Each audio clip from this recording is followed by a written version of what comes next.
बंदी छोड़ सतगुरु रामपाल जी महाराज जी की जय हो। परमात्मा की सभी प्यारी आत्माओं को दास का सत्साहिब। ये जो अखबार की कटिंग किसी भाई ने ग्रुप में डाली है, जिसमें सतलोक आश्रम मैनेजमेंट हरियाणा के पदाधिकारी लोग और मैनेजमेंट के मीडिया प्रभारी चांद राठी जी प्रेस कॉन्फ्रेंस के माध्यम से पत्रकारों से कह रहे हैं कि यदि केस वापस नहीं लिए तो चुनाव में करेंगे भाजपा का बहिष्कार। अब पुण्यात्मा इसी को कहते हैं थूक के चाटना। प्रेस कॉन्फ्रेंस के माध्यम से देश दुनिया के सामने कह रहे हैं, यदि हमारे ऊपर लगे मुकदमे वापस नहीं लिए। कौन से मुकदमे? बरवाला कांड के समय सतलोक आश्रम मैनेजमेंट हरियाणा वालों के ऊपर हरियाणा की भाजपा सरकार ने जो मुकदमे लगाए थे, उसके विषय में ये सतलोक आश्रम मैनेजमेंट हरियाणा वाले, उनके मीडिया प्रभारी कह रहे हैं, यदि केस वापस नहीं लिए तो चुनाव में करेंगे भाजपा का बहिष्कार। अब ना ही तो भाजपा ने केस वापस लिए और उसके बावजूद भी इस सतलोक आश्रम मैनेजमेंट हरियाणा ने बहिष्कार तो छोड़िए, उल्टा उन्हीं का समर्थन कर दिया। और आप सब जानते हैं, वो पीला पर्चा निकाल के और गुरुजी का आदेश बताकर भाजपा सरकार को तन मन धन से समर्थन दिलवा दिया। जबकि परम पूज्य परमेश्वर कहते हैं, भाई संत वचन पलटे नहीं, चाहे पलट जाए ब्रह्मांड। संत यहाँ परमात्मा ने भगत के लिए भी कहा है और संत परमेश्वर ने परमात्मा के लिए भी यूज किया है शब्द। तो कहते हैं संत वचन पलटे नहीं, चाहे पलट जाए ब्रह्मांड। तो इनका तो भाई हर महीने में एक पलटवार होता है। ये कभी बीजेपी का समर्थन कर देते हैं, कभी ये लोग बीजेपी का पक्ष ले लेते हैं। अभी बहुत सारे भगत भाई बहनों के मन में ये सवाल चल रहा होगा कि भाई आज से पहले इन सतलोक आश्रम मैनेजमेंट हरियाणा वालों ने, जहां इन्हें लगा कि यहाँ हमारा स्वार्थ है, यहाँ हमारा मनोरथ पूरा हो सकता है, इन लोगों ने बिना आगा पीछा देखे उन लोगों का समर्थन कर दिया। जैसे हरियाणा में आरक्षण को लेके जो आग लगी हुई थी, उस आग में इन्होंने गुरुजी का आदेश बता के भक्तों को कुदा दिया। राजस्थान में एक गैंगस्टर था आनंदपाल सिंह, जो अभी तो मर चुका है पुलिस एनकाउंटर में। उसकी सीबीआई जांच के लिए अपने राजनीतिक स्वार्थों को लेकर करणी सेना के कुछ लोग उसकी सीबीआई जांच का समर्थन कर रहे थे। तो देखिए, भगत होके, और वो भी कबीर भगत होके, और एक गुंडे की सीबीआई का जांच सतलोक आश्रम मैनेजमेंट हरियाणा ने संगत से करवा दिया, मूर्ख संगत से, और लाखों का दान भी उन लोगों को दे दिया। आज मेरे में एक रैली की थी इन लोगों ने, राजपूतों ने। तो उस राजपूतों की सभा में जो एक गैंगस्टर के समर्थन में थी और भगत होकर सतलोक आश्रम मैनेजमेंट हरियाणा ने हजारों की संख्या में भगत भाई बहनों को उस रैली में शामिल करवा दिया, नारे लगवाए, और सबके सामने वहां एक जोधपुर से कोई एलडी है, उसने 5 लाख रुपए का चेक भी दिया। उसके बाद और भी बहुत सारे धरने प्रदर्शन हुए और सतलोक आश्रम मैनेजमेंट हरियाणा वालों ने उन सभी धरनों में बेचारी भोली संगत को गुरुजी का आदेश बता के शामिल करवाया। तो अब बहुत सारे भगत भाई बहनों के मन में यह शंका उठ रही होगी कि भाई अभी जो किसान आंदोलन चल रहा है, जो वर्ल्ड वाइड हो चुका है, विश्वव्यापी बन चुका है, हर देश की सरकारों की नजर इस किसान आंदोलन के ऊपर है कि सरकार झुकेगी या किसान हटेंगे। इतना बड़ा आंदोलन, और किसान बेचारे अपने हक की लड़ाई लड़ रहे हैं, कोई राजनीति नहीं इसके अंदर। उसके बावजूद भी इन काल एजेंट सतलोक आश्रम मैनेजमेंट हरियाणा वालों ने किसानों का समर्थन क्यों नहीं किया? इसके पीछे एक बहुत बड़ा रीजन है पुण्यात्मा। समझदार भगत भाई बहन समझ जाएंगे, और जिनकी बुद्धि में कचरा भरा हुआ है वो नहीं समझेंगे। देखिए, सबसे पहला रीजन तो ये है भाजपा सरकार के खिलाफ ना बोलने का इन लोगों के द्वारा। पहला रीजन तो ये है कि आपने देखा होगा, हाल ही कुछ दिनों पहले इन्होंने एक पीला पर्चा निकाला था, जिसमें बिहार और हरियाणा में जो चुनाव थे उन चुनाव में इन लोगों ने उस पीले पर्चे के माध्यम से संगत को आदेश दिया था कि गुरुजी का आदेश है, हमने बीजेपी का बिहार में और हरियाणा में जो चुनाव है तन मन धन से समर्थन करना है और अपने आसपास के यार मित्र रिश्तेदारों को भी कन्विंस करना है कि आप बीजेपी को वोट डालिए, क्योंकि बीजेपी की विचारधारा और संत रामपाल जी महाराज जी की विचारधारा मेल खाती है। ये देश दुनिया को आगे बढ़ाने की विचारधारा। ऐसा कह के इन्होंने बेचारी भोली संगत से वोट भी डलवाई और सपोर्ट भी करवाया। अब कोई भी आदमी है, आप देख लीजिए, आजकल तो दुनिया में अगर कोई वोट भी डालता है तो या तो वो पैसे लेता है या फिर उसको दारू का पौवा चाहिए 90% लोगों को, या जरूर उसका उस पार्टी से कोई राजनीतिक स्वार्थ होता है, वरना आजकल लोग वोट भी नहीं डालते। तो सबसे पहला रीजन तो ये था कि बीजेपी सरकार को मूर्ख बनाते हुए इस सतलोक आश्रम मैनेजमेंट हरियाणा ने ये कह के कि संत रामपाल जी महाराज जी के 3 करोड़ शिष्य हैं, जबकि ये गलत है। 15 लाख से ऊपर शिष्य संत रामपाल जी महाराज जी के वर्तमान में पूरे विश्व में नहीं है, 15 लाख से ऊपर नहीं है। तो ये तो झूठ के शहंशाह लोग हैं। इनको तो बीजेपी से मोटा पैसा चाहिए था करोड़ों में, और वे सरकारें तो देती है पैसा, उनको तो जीतने से मतलब है, वोट से मतलब है। तो बीजेपी सरकार ने इनको करोड़ों रुपया दिया ये सोच के कि संत रामपाल जी महाराज जी के जितने भी वोट हैं वो सब हमारे पाड़े में आ जाएंगे। तो पहला रीजन तो ये कि ये लोग कुछ ही महीने पहले बीजेपी सरकार से करोड़ों रुपया डकार चुके हैं एक एग्रीमेंट के तहत।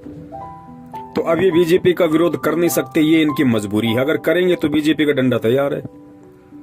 दूसरा सबसे बड़ा रीजन ये है कि साल भर पहले आप सब लोगों को पता है सतलोक आश्रम मैनेजमेंट हरियाणा ने एक जज हैं देशराज चालिया, जिनका मुकदमा सतगुरुदेव जी का मुकदमा जिनके अंडर में था विचाराधीन था। तो इन लोगों ने क्या किया, उस देशराज चालिया को भड़काने के लिए सरासर अन्याय नामक एक पुस्तक निकाली थी और उस पुस्तक का इन्होंने कोर्ट में प्रचार करवाया, बाहर भक्तों के माध्यम से प्रचार करवा दिया। तो उस जज देशराज चालिया ने उस पुस्तक के ऊपर एक्शन ले लिया और उस पुस्तक में जितने भी लोगों के नाम और पते लिखे हुए थे उन सभी के ऊपर उसने हाई कोर्ट में मुकदमा ठोक दिया। ये बात संगत को नहीं पता है ज्यादातर। तो जज देशराज चालिया जी ने सरासर अन्याय नामक पुस्तक के खिलाफ उसमें जितने भी लोगों के नाम पते और एड्रेस दे उन सभी के खिलाफ मुकदमा ठोक दिया।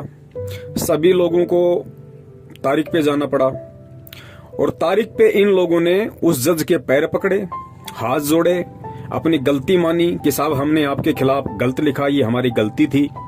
इन्होंने समझौता कर लिया सरकार के साथ और जज देशराज चालिया के साथ अपनी गलती मानते हुए कि हमने जो सरासर अन्याय पुस्तक लिखी है वो बिल्कुल गलत है, हमने नहीं लिखनी चाहिए थी, वो हमारी गलती है, हम आपके पैर पड़ते हैं, आप हमें माफ कीजिए। तो जज देशराज चालिया ने मुकदमा तो कैंसिल नहीं किया, वो तो पेंडिंग चल रहा है, लेकिन समझौता कर दिया कि ठीक है आगे से ऐसी गलती ना करना, लेकिन मुकदमा अभी की अभी वैसा का वैसा है। तो दूसरा सबसे बड़ा रीजन किसान आंदोलन को समर्थन ना करने का सतलोक आश्रम मैनेजमेंट हरियाणा का ये है, क्योंकि इनको अच्छे से पता है यदि हमने बीजेपी सरकार के खिलाफ, क्योंकि किसान आंदोलन सरकार के खिलाफ हो रहा है, तो इनको अच्छे से पता है कि यदि हमने किसान आंदोलन का समर्थन कर दिया तो वो मुकदमा अभी पेंडिंग है और सरकार उन सभी को वापस जेल में ठोक देगी। तो ये 2 बड़े रीजन हैं सतलोक आश्रम मैनेजमेंट हरियाणा के द्वारा किसान आंदोलन का समर्थन ना करने के पीछे। तो बाकी जो संगत है दास उनसे निवेदन करेगा, भाई बहुत समय हो गया है अज्ञानता की नींद में सोते हुए। यार कुंभकर्ण भी 6 महीने के बाद जाग जाया करता था और अब तो 6 साल होने को चली हैं, अब तो जाग जाओ भगत होके। तुम्हारे क्या स्वार्थ हैं सतलोक आश्रम मैनेजमेंट हरियाणा के साथ? भाई भक्ति तुम कर रहे, नाम तुम्हें परमात्मा ने दिया, मर्यादा तुम्हें परमात्मा ने दी, रक्षक तुम्हारा परमात्मा है, भक्ति तुमसे परमात्मा करवाएगा, सतलोक तुम्हें परमात्मा लेके जाएगा। मेरे कहने का मतलब ये है कि बाकी जो संगत है जो मूर्खता में, अज्ञानता में, नादानी में सतलोक आश्रम मैनेजमेंट हरियाणा को ही अपना भगवान समझ के उनके तलवे चाटने में लगी हुई है, क्या सारी जिंदगी ऐसे ही लगे रहोगे? क्या फायदा फिर इस परमात्मा की शरण में आने का, ये अनमोल तत्व ज्ञान लेने का? अगर ये गुलामी चापलूसी ही करनी थी तो भाई ये तो पहले भी कर रहे थे ना। फिर भक्ति मार्ग में आके भी अगर वही निंदनीय कर्म करोगे, फिर क्या मतलब है तत्व ज्ञान लेने का? भाई निकलो, इस मानसिक गुलामी से निकलो। इस सतलोक आश्रम मैनेजमेंट हरियाणा ने जो गुलामी की बेड़ियां तुम्हारे पैरों में डाल रखी हैं, उससे बाहर निकलो। भाई तुम समर्थ के बच्चे हो, परमात्मा के बच्चे हो। अरे परमात्मा का बच्चा सूरवीर होता है, सूरवीर। सूरवीर किसे कहते हैं पता है? सूरवीर उसे कहते हैं जो केवल सत्य की लड़ाई लड़ता है, और सत्य की लड़ाई में चाहे उसका शीश कट जाए वो घबराता नहीं है। तो पहले अपने बाप को देखो कि तुम्हारा बाप 2-2 बार जेल, दुनिया से किस कदर वैर भाव, वो भी सत्य के लिए, आप और हमारे तक ये सच्चाई पहुंचाने के लिए, आप और हमारे उज्जवल भविष्य के लिए। और हम क्या कर रहे हैं? हम उन्हीं लोगों के पैर चाट रहे हैं, गुलामी कर रहे हैं, उन लोगों के मानसिक गुलाम बन के रह गए जिन लोगों की नादानी के कारण, जिन लोगों के षड्यंत्र के चलते 2014 बरवाला कांड हुआ। और तुम्हारे परमपिता परमेश्वर सतगुरु रामपाल जी महाराज जी को उन्हीं लोगों की मनवस हरकतों के चलते और 5-5 व्यक्तियों के मर्डर के मुकदमे में डबल आजीवन उम्र कैद की सजा हो चुकी है। और आज तुम्हारे उसी परमपिता परमेश्वर सतगुरु रामपाल जी महाराज जी के हर दिन नित नए आदेश बता बताकर तुम्हें लूटा जा रहा है, तुम्हारा आर्थिक शोषण किया जा रहा है, तुम्हारा मानसिक शोषण किया जा रहा है। यार कमाल हो गया। इतनी प्रताड़ना मानसिक रूप से, आर्थिक रूप से शायद ही अंग्रेजों ने 250 साल तक दी होगी जितनी इन लोगों ने तुम्हें 6 साल में दे दी। और तुम हंसते हंसते बिल्कुल जैसे भांग पी रखी हो आदमी ने, उसे पता ही नहीं कि मेरे साथ हो क्या रहा है। तो मेरे कहने का मतलब यह है कि फिर क्या फायदा ये तत्व ज्ञान लेने का? क्या फायदा फिर संत रामपाल जी महाराज जी की शरण में आके भक्ति करने का? चले जाओ आसाराम जी की शरण में, चले जाओ राम रहीम जी की शरण में, चले जाओ धन सतगुरु में। क्या फायदा फिर यहाँ आके? अरे ये निराला पंथ है भाई, दुनिया से हटके है। इसके नियम कायदे कानून भी दुनिया से हटके हैं। यहाँ गुलामी के लिए जगह नहीं है, चापलूसी के लिए जगह नहीं है। इस मार्ग में वही टिकेगा जो सूरवीर होगा, और इस मार्ग में गुलामी वही करेंगे जो गीदड़ होंगे, जो डरपोक होंगे। वही लोग इस मार्ग में चापलूसी करेंगे, गुलामी करेंगे। सतलोक आश्रम मैनेजमेंट हरियाणा का सतगुरु रामपाल जी महाराज जी से कोई संबंध नहीं है। ये बरवाला कांड के दूसरे दिन ही परमात्मा ने पूरी दुनिया के समक्ष मीडिया के सामने प्रस्तुत कर दिया था, ये कहते हुए कि राष्ट्रीय समाज सेवा समिति मेरी नहीं है, ना मैंने कोई कमांडो बना रखे थे और मुझे भी बंधक बना रखा था। और जो काले कपड़े वाले लोग थे वो राष्ट्रीय समाज सेवा समिति के थे, और समिति मेरी नहीं है। ये परमेश्वर ने पूरी दुनिया के सामने कहा है। समझते हो इस बात को? साधु वचन पलटे नहीं, चाहे पलट जाए ब्रह्मांड। लेकिन गुरुजी को कोई साध माने तब ना, गुरुजी को कोई परमात्मा माने तब ना, गुरुजी को कोई संत माने तब ना। ये बातें तो उन लोगों पे लागू होती हैं जो अपने गुरुदेव को परमात्मा मानते हैं, जो अपने गुरुदेव के एक एक वचन और एक एक आदेश की पालना करते हैं, जिनको ये पक्का पता है कि उनका गुरुदेव दोगला नहीं है। ये उन लोगों के लिए है। लेकिन बाकी संगत जो सतलोक आश्रम मैनेजमेंट हरियाणा के पीछे लगी हुई है, वो तो अपने परमात्मा को दोगला मानती है। उन्हें तो पता है कि हमारे गुरुजी तो पल पल में बातें चेंज कर सकते हैं, अपने विचार बदल सकते हैं, क्योंकि वो संत तो है ही नहीं, और उनके वचन तो कभी भी पलट सकते हैं। तो वही लोग गुरुजी की बातों पे अविश्वास कर रहे हैं, जिन लोगों को अभी अच्छी तरीके से ये ज्ञान नहीं हुआ है, जो लोग अभी भी अपनी परंपरागत सोच और मानसिक गुलामी से बाहर नहीं निकले हैं। बाकी देखिए और कितने भगत हैं 70% को छोड़ के, जो 30% भगत हैं, जो आज सतसेवकों के नाम से जाने जाते हैं, जो किसी के दबाव में फैसले नहीं लेते, वो किसी के आगे झुकते नहीं हैं, वो किसी से डरते नहीं हैं। उनको परमेश्वर ने तत्व ज्ञान दिया है, वो पूरी दुनिया को उस तत्व ज्ञान रूपी बैलेंस में तोल के देखते हैं। उनके आगे कोई भी आदेश यदि निकाला जाता है, कोई भी पीला पर्चा उनको दिया जाता है, तो सतसेवक ऐसे आंख बंद करके विश्वास नहीं करते, क्योंकि परमेश्वर ने कहा कि बेटा मैंने तुझे जो अनमोल तत्व ज्ञान दिया है वो हर दुनिया की समस्या का समाधान है, हर संकट का समाधान है, हर बातचीत का हल है। तो सतसेवक जो भी आदेश आते हैं उनके सामने, तो सत्सेवक सबसे पहले उन आदेशों को अपने परम पूज्य गुरुदेव जी के सत्संग से तोल के देखते हैं कि गुरुदेव जी ने सन 1994 से आज तक जितने भी सत्संग किए हैं, जो जो आदेश और निर्देश हमें भक्ति मार्ग में दिए हैं, क्या इस पीले पर्चे का जो ये आदेश है, जो लिखा हुआ है, ये मेरे गुरुदेव के वचनों से मेल खाता है या नहीं खाता है?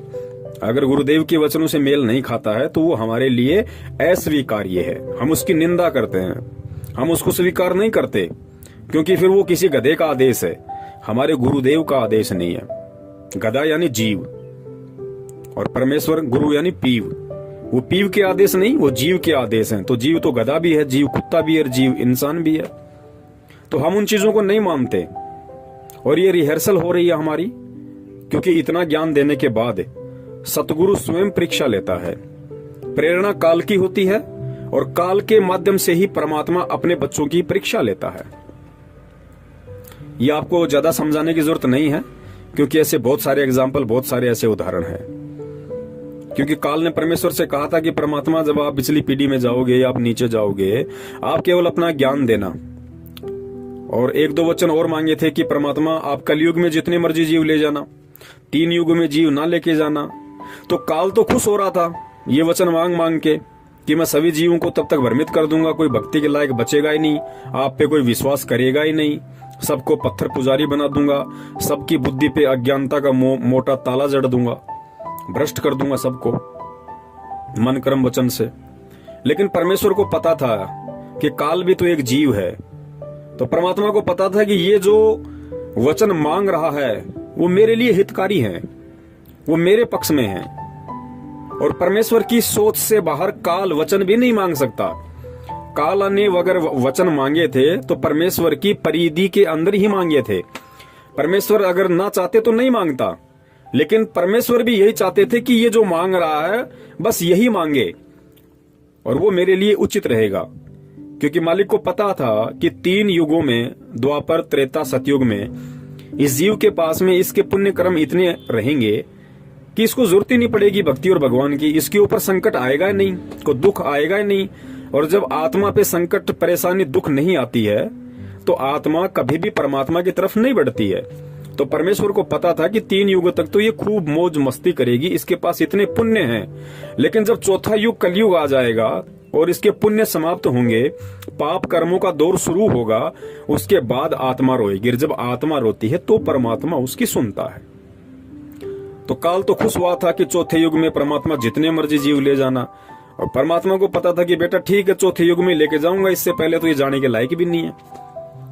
तो ठीक इसी प्रकार पुण्यात्माओं, वर्तमान में जो घटनाएं घट रही हैं, सतलोक आश्रम मैनेजमेंट हरियाणा के माध्यम से जितने भी मनवस तानाशाही फरमान संगत के सामने पेश किए जा रहे हैं और गुरुजी के आदेशों का जुमला पहना के संगत से उनकी पालना करवाई जा रही है, संगत का भक्ति धन बर्बाद करवाया जा रहा है, श्वासें और समय बर्बाद करवाया जा रहा है, ये सारे के सारे कुक्रम काल प्रेरणा से ये सतलोक आश्रम मैनेजमेंट हरियाणा वाले कर रहे हैं।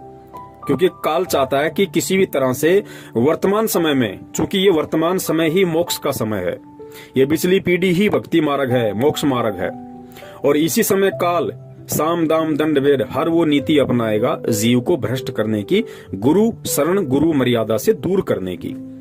तो वो काम वो कर रहा है और परमात्मा चुपचाप देख रहा है कि भाई मैंने भी तो सन 1994 से ये ज्ञान देना शुरू किया था, सारा भक्ति विधान बता दिया, सब कुछ मैंने इन बच्चों को बता दिया है, अब बाकी क्या रह गया। तो परमात्मा भी देख रहा है कि जो मेरा होगा, वास्तव में जो मेरा होगा, मेरा हंस होगा, मेरा भगत होगा, मेरा बच्चा होगा, वो तो मेरे ज्ञान को आधार बना के, और मेरी एक वाणी है कि कहे कबीर सोए जन मेरा, जो नीर खीर का करे निबेरा, कि जो मेरा हंस होगा, जो मेरा भगत होगा, वो गलत और सही इन दोनों को देख के, सोच के, समझ के, पढ़ के और निर्णय कर लेगा कि मुझे मेरे पिताजी ने क्या ज्ञान दिया है, मुझे मेरे पिताजी ने सामाजिक तौर पे और आध्यात्मिक तौर पे किस तरीके से चलने के लिए मुझे निर्देशित किया है। तो जो भगत होगा परमात्मा का, वो तो तुरंत फैसला कर लेगा अपना कि कौन सा तो दूध है, कौन सा पानी है, क्या मेरे लायक है और क्या मेरे लायक नहीं है। और परमात्मा लाखों को यदि नाम दीक्षा देते हैं तो लाखों पार नहीं होते, लाखों परमेश्वर के भगत कहलाने के, हंस कहलाने के लायक नहीं बनते। उनमें से कुछ प्रतिशत होते हैं जो परमेश्वर के हंस होते हैं, जिनके लिए परमात्मा यहाँ आते हैं, इस गंदे लोक में ऐसे दुख उठाते हैं, ऐसी परिस्थितियों में ज्ञान प्रचार करते हैं, अपने बच्चों तक अपना संदेशा पहुंचाते हैं। तो वो कुछ प्रतिशत जो बच्चे हैं परमात्मा के, वो इन विषम परिस्थितियों में, इस धर्म संकट की परिस्थिति में वो ये चूज कर लेते हैं कि मुझे गुरुदेव ने क्या समझाया था और आज मुझे उनके तत्व ज्ञान को आधार बना के क्या निर्णय करना है। क्योंकि देखिए, हम स्कूल में बच्चा भेजते हैं और इस स्कूल में हजारों की संख्या में बच्चे पढ़ते हैं, तो क्या सभी बच्चे पास होते हैं? कोई मेरिट आता है, कोई फर्स्ट आता है, कोई सेकंड, कोई थर्ड, कोई सप्लीमेंट्री, कोई कप्लीमेंट्री, कोई बिल्कुल फेल हो जाता है, कोई बीच में छोड़ के भग जाता है। होता कि नहीं होता? ठीक इसी प्रकार ये आध्यात्मिक मार्ग है। गुरुदेव हमारे शिक्षक हैं, हम स्टूडेंट हैं, और जो ये आध्यात्मिक क्षेत्र है ये हमारा स्कूल है, हमारा कैंपस है। तो ठीक यही स्थिति यहाँ लागू होती है। गुरुदेव की यदि लाखों की संख्या में स्टूडेंट बन गए तो सभी लोग भक्ति के लायक नहीं होते। बहुत सारे लोग ऐसे होते हैं जिनको परमात्मा नई भक्ति की कलम चढ़ाते हैं, उनके अंतःकरण में प्रथम बार भक्ति का बीज डालते हैं। कुछ ऐसे होते हैं जो काफी समय से परमेश्वर की शरण में रहते आ रहे हैं। कुछ ऐसे होते हैं जो युगन युगन के माल हैं परमात्मा के, कि साधु सेती मस्करी चोरा नाल खुशहाल मल अखाड़ा जीतेंगे, युगो युगों के माल। युगो युगों के माल यानी परमात्मा के भक्ति पहलवान, भक्ति रेसलर, जो अनंत युगों से परमेश्वर की भक्ति करते आ रहे हैं। तो वो मेरिट भी आ जाएंगे, वो फर्स्ट भी आ जाएंगे और तुरंत उनकी नौकरी लगेगी, सतलोक जाएंगे। तो पुण्यात्माओं, अब आगे जो छोटा सा सत्संग है जिसमें निष्कर्ष दे रहे हैं परमपिता परमेश्वर जी, ये कहते हुए कि परमात्मा ने अपना विधान बना के छोड़ रखा है। परमेश्वर ने अपना विधान बना के छोड़ रखा है। उदाहरण दिया परमात्मा ने कि जैसे मां के पेट में बच्चा उत्पन्न होता है, तो परमात्मा ने कोई फैक्ट्री नहीं लगा रखी अंदर कि वो फैक्ट्री बच्चा बना रही है। परमात्मा ने कहा कि मालिक ने आदेश दे दिया, परमेश्वर ने ये आदेश दिया कि ऐसा होगा, उसके बाद ऐसा होगा, फिर बच्चा बनेगा और इतने समय बाद वो मां के गर्भ से बाहर आएगा। तो परमेश्वर के आदेश से वो सारे काम हो रहे हैं। उसके बाद परमात्मा ने बीजदार फल बनाए, वृक्ष बनाए, अन्य बहुत सारी चीजें बनाई और परमात्मा ने एक आदेश पारित कर दिया। जैसा कि सत्संग में गुरुदेव कह रहे हैं कि जैसे त्योरू का बीज होता है, त्योरू जिसको तुर्रई भी बोलते हैं, जिसकी सब्जी बनती है। तो परमात्मा ने कहा कि देखो एक छोटा सा बीज वो जमीन में डाल दिया, जमीन में डालते फिर वो अंकुरित होता है, पौधा बनता है, आगे बढ़ता है, बेल लगती है, फल, उसके फूल लगते हैं, फिर उसके फल लगते हैं, फिर इतनी लंबी वो त्योरू लग जाती है उसके लगभग 1.5-2 फुट की। तो परमेश्वर ने बताया कि परमात्मा उसके पास नहीं बैठा कि लो आज मैंने जमीन में डाल दिया, 2 दिन बाद ये अंकुर फूटेगा, फिर ऐसा होगा, फिर ऐसा होगा। नहीं, गुरुदेव ने बताया कि परमेश्वर ने एक विधान बना के छोड़ दिया कि ऐसा होगा, उसके बाद ऐसा होगा, फिर ऐसा होगा, फिर इसके फल लगेगा।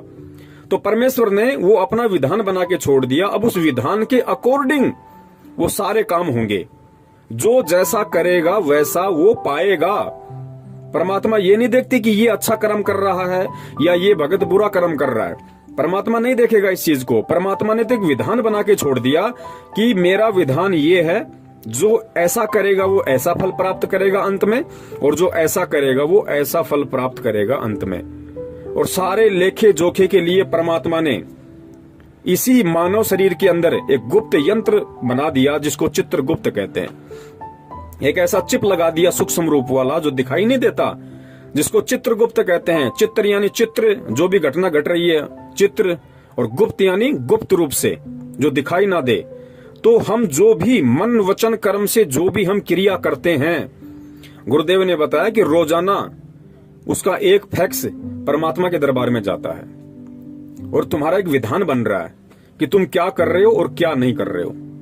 और भक्ति मार्ग में आने के बाद, सतगुरु की शरण में आने के बाद, जो अनजान व्यक्ति हैं जगत वाले, उनसे भी ज्यादा अगर गलत काम करोगे तो तुम दोषी होगे परमात्मा के। जिस प्रकार गुरुदेव ने बताया कि एक छोटा बच्चा होता है और छोटा बच्चा यदि लैट्रिन खा ले, गोबर खा ले, तो माता पिता उससे नाराज नहीं होते, माता पिता दुखी नहीं होते। माता पिता को पता है कि अब ये नादान है, नासमझ है, बालक बुद्धि है, तो परमात्मा माता पिता उसको दूर करते हैं वहां से तुरंत। कुछ नुकसान हो जाता है तो डॉक्टर को भी दिखाते हैं, उससे नाराज नहीं होते। लेकिन वही लैट्रिन और गोबर यदि वो बच्चा 15 साल का होने के बाद खाए तो माता पिता उसको थप्पड़ मारेंगे। क्यों?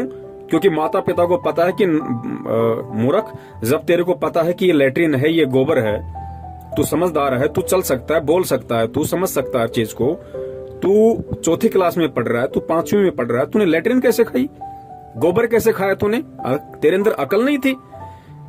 तो माता पिता उसकी पिटाई करते हैं क्योंकि उसको मालूम था उन चीजों के विषय में, उसके बावजूद भी उसने गलती की तो वो सजा का हकदार हुआ। ठीक इसी प्रकार गुरुदेव ने बताया कि बेटा आध्यात्मिक मार्ग है। देखो, पहले हम जगत वाले थे, पहले हम भी अज्ञानी थे, तो हम कुछ भी कर रहे थे तो परमेश्वर ने हमें क्षमा किया, परमेश्वर ने हमें माफ किया और हमें अपनी शरण में लिया और ज्ञान दिया। और आज यदि ज्ञान लेके भी हम ये राजनीति करेंगे, कभी बीजेपी को वोट, कभी कांग्रेस को वोट, कभी कुछ करेंगे, कभी आरक्षणबाजी में शामिल होंगे। गुरुदेव ने बताया बेटो, कुपात्र को दान नहीं देना, दान लेने का अधिकारी केवल सुपात्र है और सुपात्र पूरी सृष्टि में केवल सतगुरु है। उसके बावजूद भी हम गुंडों की सीबीआई जांच के समर्थन में आएंगे, उनको 5-5 लाख रुपए का उनको पात्रों को चेक देंगे। जो धन लेने के अधिकारी केवल सतगुरु है। जाट आरक्षण में शामिल होंगे, उन हुक्का पाड़ों को, उन दारूबाजों को हम कभी 16 लाख का तो कभी 11 लाख का चेक देंगे, जो भक्तों का दान था। तो परमात्मा का विधान कौन तोड़ रहा भाई? हम खुद इस विधान से परिचित होने के बाद भगत होकर हम परमेश्वर के विधान को तोड़ रहे हैं। तो परमेश्वर का आगे जो छोटा सा सत्संग है कि परमात्मा सिर में दर्द नहीं रखता, परमात्मा ने विधान बना के छोड़ दिया, जो जैसा करेगा वैसा अपना पाएगा। तो इस सत्संग को आप सुनिए, और सत्संग को सुनने के बाद यदि इस संगत में कोई परमेश्वर की ज्ञानी आत्मा है जो विचार कर सकती है, मंथन करना जानती है, गुरुदेव के ज्ञान को आधार बना के जो आगे बढ़ रही है, जिसका मकसद केवल भक्ति करके सतलोक जाने का है, वो पुण्य आत्माएं इस सारी वार्तालाप को मद्देनजर रखते हुए और सतगुरुदेव जी के इस 2 मिनट के सत्संग को, जिसमें परमात्मा ने विशेष तौर से कहा है कि परमेश्वर ने यहाँ हर चीज का एक विधान बना के छोड़ दिया और परमात्मा सिर में दर्द नहीं रखता। कोई ये सोचे कि गुरुजी जेल में बैठे बहुत दुखी हैं, बहुत परेशान है, नहीं भैया, परमात्मा दुखी ना परेशान। परमात्मा ने तो एक विधान बना के छोड़ दिया और उस विधान की सबसे बड़ी बात, हमें उस विधान की आके जानकारी दे दी। और जानकारी देने के बाद भी यदि हम आग में हाथ देंगे, हम यदि भगत होके ये राजनीति वाला लैट्रिन खाएंगे, कुपात्रों को दान देंगे, कोई भी हमें कह देगा ये गुरुजी का आदेश है, हम झट से उसकी पालना कर लेंगे बिना आगा पीछा देखे, बिना उसकी बातों को, उसके आदेशों को गुरुजी के ज्ञान से मैच किए, तो परमेश्वर ने कहा कि परमेश्वर सिर में दर्द नहीं रखता, फिर वो जैसा करेगा वैसा ही अपना भोगेगा। फिर ये ना कहना कि गुरुजी ने मेरे को कोई रात क्यों नहीं दी, मैं भक्ति कर रहा हूँ, मैंने ज्योति करा दी, मैंने पाठ करा दिया, मैं 10 साल से गुरुजी का भगत हूँ, मुझे लाभ क्यों नहीं मिल रहा। भैया, परमात्मा सिर में दर्द नहीं रखता, परमात्मा ने अपना विधान बना के छोड़ दिया। उसके बाद जैसा तू करेगा वैसा तू पाएगा, चाहे परमात्मा की आंखों के सामने कर ले, चाहे परमात्मा की पीठ के पीछे कर ले। पीठ पीछे अच्छा करेगा तो परमात्मा अच्छा ही देगा, और आंखों के सामने यदि गलत करेगा तो तुझे तेरा गलत ही मिलेगा, परमात्मा तुझे मना नहीं करेगा। तो ये सत्संगों का सार है जो परमेश्वर ने इस 2 मिनट के ऑडियो में ये बात कह दी कि परमेश्वर ने अपना विधान बना के छोड़ दिया, परमात्मा सिर में दर्द नहीं रखता। तो इस चीज को वर्तमान में संगत ने सोचना चाहिए कि अगर जगत वाला कोई गलती करेगा तो परमात्मा उसको माफ कर सकते हैं, जैसे हमें माफ किया। लेकिन पुण्यात्माओं, आज हम भगत हैं, आज हम परमात्मा के विधान से, उनके तत्व ज्ञान से परिचित हैं। आज यदि हम ये गलतियां करेंगे तो पुण्यात्मा माफी नहीं है, फिर वही मिलेगा जो हमारे संस्कार में है। अगर पैर टूटना है तो पैर टूटेगा, भले आप संत रामपाल जी महाराज जी के बेटे हो। अगर आपको कोई आर्थिक नुकसान होना है तो होगा, भले आप उनकी बेटी हो। अगर आपके प्रारब्ध में मौत है तो आएगी, भले आप उनकी सांसारिक तौर पे आप उनकी पत्नी हो। तो बाकी संगत ने थोड़ा आंख खोल के, कान खोल के ये विचार करना चाहिए कि भक्ति मार्ग में ये गुलामी नहीं चलती, चापलूसी नहीं चलती। भक्ति मार्ग में ना कोई गुरु जी का बेटा है, ना कोई बेटी है, ना पत्नी है, ना माँ है, ना बाप है, ना कोई रिश्तेदार है, ना कोई काका ताऊ चाचा भाई बंधु रिश्तेदार है। भक्ति मार्ग में यदि गुरु का कोई असली है, यदि गुरु का कोई रिश्तेदार है, यदि गुरु का कोई बेटा बेटी है, तो परमेश्वर ने साफ कर दिया कि मेरा बेटा बेटी वो है जो मर्यादा में रह के और परमात्मा के विधान के अंतर्गत चलते हुए सत भक्ति करता है। वो परमात्मा का असली बेटा बेटी है। अन्यथा ये जो आप सांसारिक तौर पे जो मंजू अंजू वीरेंद्र मनोज महेंद्र अमित अनारोमाई आप जो देख रहे हैं ना, ये गुरुजी के रिश्तेदार, ये कोई रिश्तेदार नहीं है गुरुजी के। अरे परमात्मा ने तो एक मानव शरीर में आके भूमिका करनी थी, उस भूमिका के तहत ये भी एक पात्र है। इससे ज्यादा कोई औकात नहीं है इनकी। ये हमसे कोई बड़े नहीं है, ये कोई देवी देवता नहीं है, ये भी दो कौड़ी के जीव हैं जिन्हें हम गुरुजी का भाई बंधु बेटा बेटी रिश्तेदार समझते हैं। और ये तो संगत से भी गए गुजरे हैं, ये तो बाकी जो संगत है ये तो उससे भी गए गुजरे हैं। इनका तो कोई औचित्य नहीं अगर ज्ञान आधार से आप देखो तो पुण्यात्माओं विचार करो, समझो। ये मौका गुरुदेव कहते हैं ना कि यो सौदा फिर ना ही रे संतो, यो सौदा फिर ना ही। समझ जाओगे तो फायदे में रहोगे, वरना एक बार ये शरीर छूट गया ना, उसके बाद फिर रोगे इस समय को। अनंत युगों तक, करोड़ों युगों तक ये समय नहीं आएगा।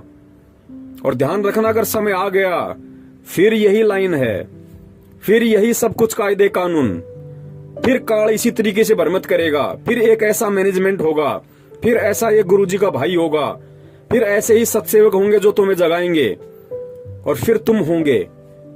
और निर्भर करेगा उस समय तुम्हारे संस्कारों पे कि आज की तरह तुम जागोगे या नहीं जागोगे, या फिर ठोकर खाकर करोड़ों युग तक गधे कुत्ते सुअर बनते हुए फिर उस समय का इंतजार करोगे।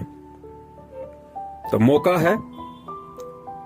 और गलतियां यदि आपने कर दी आज से पहले तो परमेश्वर से क्षमा याचना करो, और अगर नहीं हुई है तो बहुत अच्छी बात है, आगे विशेष ध्यान रखो।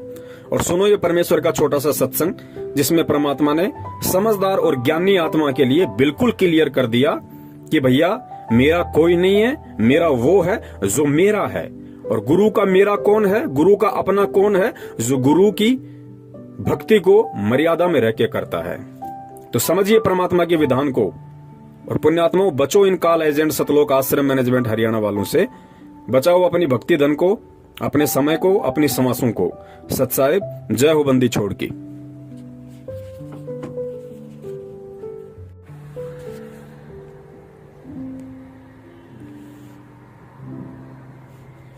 और उसको भी कह दिया कि तूने भी इसके ऊपर आसक्ता व्यक्त की है, तो परमात्मा के दिल से उतर गए हो और जाओ इसके साथ धक्के खाओ।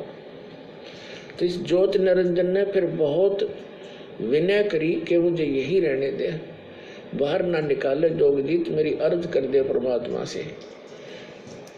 जोगजीत ने कहा कि फाइनल फैसला है, जोगजीत रूप में परमात्मा ने कहा, और निकल गया यहाँ से। 2 सेकंड लगा बस। इतने में इतना ही कहना था, ये 21 ब्रह्मांड विमान की तरह खिसक पड़े वहां से। पर जिसके एक वचन पर सारे ब्रह्मांड चल रहे हैं, कबीर परमात्मा के, सतपुरुष के, पूरे एक वचन से कि जाओ ऐसे ऐसे करो, ऐसे सब पदार्थों में गुण एक वचन से भर दिए। और वो अपनी क्रिया उस परमात्मा के वचन से कर रहे हैं। अब जैसे एक तोरी का बीज कैसा होता है, और उसको बीज देते हैं और उसमें क्या बन जाता है, फिर आगे क्या लगते, क्या ये जादू नहीं? ये ब्रह्मांड ऐसे ही बनाए परमात्मा ने, उसके वचन से ये सब पदार्थ कार्य कर रहे हैं, उनमें गुण भर दिए परमात्मा ने कि ऐसे से ऐसे तुम ऐसा होगा, ऐसा ही हो रहा है। हमारा माँ के पेट में शरीर बनता है, एक पानी की बूंद तो है, अंदर फैक्ट्री लगा रखी है, उस मालिक का आदेश ऐसे होगा। अरे देखो क्या बने हैं, कैसे सुंदर, कितने कितने मोड़, कहाँ कहाँ इसमें हार्ड न्यारे, चाम अलग से, रक्त अलग से, सब मलमूत्र की कोथली न्यारी न्यारी। कोई ये बना के दिखाओ साइंस वाले किसी मटेरियल से, ऐसे उस परमात्मा का ही मटेरियल है, उससे ये अनुसंधान कर लेते हैं। और भूल जाते हैं भगवान को। तो सब गुण उसी के दिए हुए हैं, उनका आदेश है ऐसे ऐसे होगा, इसके बाद ऐसे होगा, वो ही हो रहा है। अब परमात्मा ने सारा कुछ बनाकर सिर में दर्द नहीं रखा, विधान बना दिया, ऐसा करेगा उसको ऐसा होगा, ऐसा करेगा उसको ऐसा फल मिलेगा, इस बीज से ये होगा, इसमें ये गुण है, सभी पदार्थ बनाकर भेज दिए। और फिर विधान बना दिया कि ये मंत्र जाप करोगे तो इस तरह लाभ होगा, ये आपकी आपत्तियां टल जाएंगी। तो उस विधान से हम परिचित नहीं थे, जिस कारण से हम दुख पा रहे थे। अब वो विधान इस दास को बता दिया परमात्मा ने और सरियाम कर्ण का आदेश दे दिया।